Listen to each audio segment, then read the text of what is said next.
Well, the Southeast is one of the hardest climates in the world to design for. We have a need for heating in the winter. We have a need for cooling in the summer. We have humidity year-round.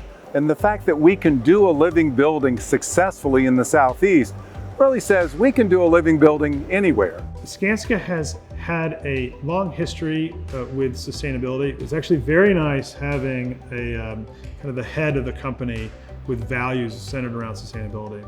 So we do have this history of building LEED projects, but also Living Building Challenge. There's a lot of projects like this that aren't funded yet, and we will volunteer and participate and help those along the way of their development path. I do think for the next generation of folks in construction, they value the impact that their work can make. And so just being a part of a company that participates in a job like this is rewarding. This project is a challenge, and the word challenge is in there for a reason. It's not typical, and our company wants to be involved with projects like this because we moniker ourselves as building for a better society, and we feel like this is a great first step in projects like this for the future. I think it's pivotal. It's eye-opening. It challenges you, not just for the Living Building Challenge, but it challenges you as a person. With the Living Building Challenge and the Red List compliance, it's very intricate. From day one, the simplest of items took a large team communicating with each other and really working through the problems. And I think that's going to be one of the biggest things, to know that in the future when things do come up, that if you can pull the team together, you can pretty much work through any problem. A lot of typical jobs, there's certain things you know you have to do, but you're not worried about where your screws are from, what they're made out of. It's just, that's miscellaneous parts and pieces. But we've got down into that nitty-gritty, and that was very challenging for us to achieve on the project. My opinion is always going to be you take more time on the front end, regardless of where your budget is, where your design is.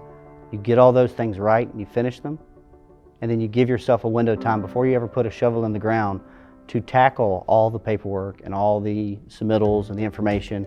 You go ahead and you build that time in, and you have a more front-loaded schedule with those tasks after a design's complete. It's been a pleasure to work with everyone, and again, to go back and visit the building with some of the different functions that they're having now, and being able to kind of pat everyone on the back. We look forward to the next one. We need to make sure that contractors and subcontractors take the lessons they learned from the Kendeda building and spread that across their network of clients and peers. One of the ways that we celebrate the change makers is by having an award called the Swarm Changemakers.